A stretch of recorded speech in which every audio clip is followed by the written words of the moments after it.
Saya kembali menyapa Pak Abdul Muhari, Kapus Datinkom Kebencanaan BNPB. Selamat pagi, Pak Am.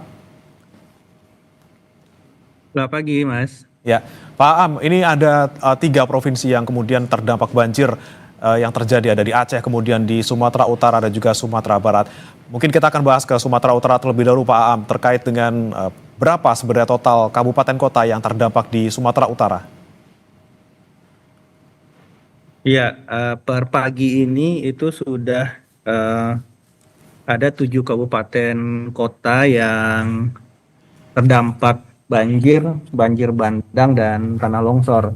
Jadi memang terjadi eskalasi daerah terdampak dari yang terjadi 2 hari yang lalu, karena seperti yang kita ketahui masih ada bibit siklon tropis di utara Sumatera, sehingga per pagi ini itu ada total 28 jiwa meninggal dunia dan 10 lainnya masih dalam pencarian. Ini ada di Humbang Hasundutan 5 jiwa meninggal dunia, Tapanuli Selatan itu ada 15 jiwa meninggal dunia, Pak itu 1 meninggal dunia, Tapanuli Utara 3 meninggal dunia, dan Tapanuli Tengah 4 meninggal dunia. Per pagi ini karena eskalasi daerah terdampak bencana sudah makin meluas, Kepala BNPB akan membuka posko pengendalian kedaruratan di Tarutung, Tapanuli Utara, dan bersamaan dengan itu kita juga membawa dukungan satuan udara. Jadi ada 3 pesawat dan 1 heli. 1 heli dan 1 pesawat karavan ini akan kita gunakan untuk distribusi logistik, angkutan orang dan barang. Heli juga nanti kita akan upayakan untuk dukungan evakuasi. Kemudian 2 pesawat lainnya untuk operasi modifikasi cuaca.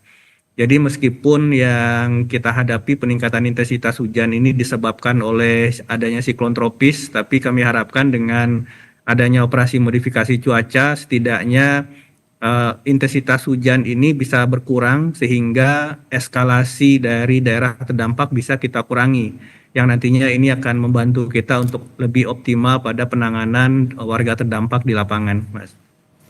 Baik, sudah ada posko yang didirikan, ada juga pesawat yang disiapkan. Kemudian Pak Aam, untuk titik pengungsian sebenarnya ini yang paling banyak warga yang terdampak ada di mana, Pak Aam? Secara umum ini sebenarnya untuk warga terdampak di tiap kabupaten itu bervariasi dari 500 KK hingga 2000 KK. Jadi artinya sekitar 2.500 jiwa hingga 8.000 jiwa.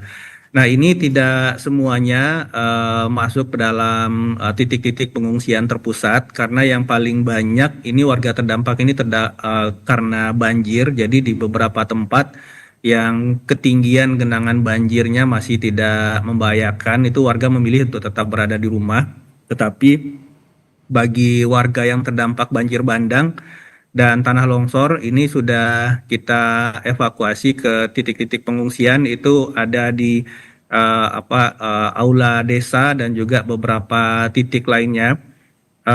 Tim kami di lapangan masih melakukan kaji cepat situasi untuk menentukan benar-benar titik-titik nantinya pengungsian terpusat dan dapur umum akan strategis kita tempatkan di mana dan berapa, sehingga nantinya dukungan logistik permakanan maupun non permakanan bisa kita sampaikan benar-benar kepada masyarakat yang membutuhkan, Mas. Baik, kemudian Pak Aam, selain warga yang terdampak, ini bagaimana dengan infrastruktur? Tentunya ada sejumlah jalan yang terputus karena banjir di Sumatera Utara. Berapa jalan, Pak, yang kemudian masih sampai sekarang belum bisa diakses?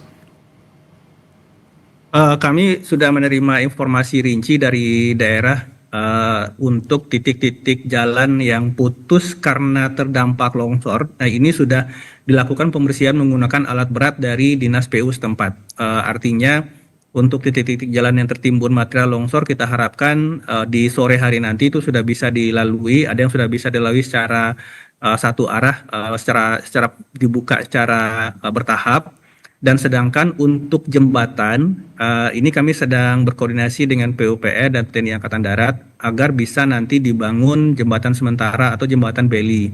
Tapi tentu saja nanti kita akan melihat skala prioritasnya yang memang benar-benar kemudian menjadi titik sambung dari roda perekonomian masyarakat, maka itu yang akan dulu kita prioritaskan. Baik, akses jalan yang paling sibuk tentunya yang paling berdampak pada masyarakat akan diutamakan. Pak Aam tahan dulu, Pak Aam kita akan nanti kembali untuk mengupdate informasi terkait banjir di 3 provinsi di Sumatera. Saudara, jangan beranjak, Breaking News Kompas TV masih akan kembali.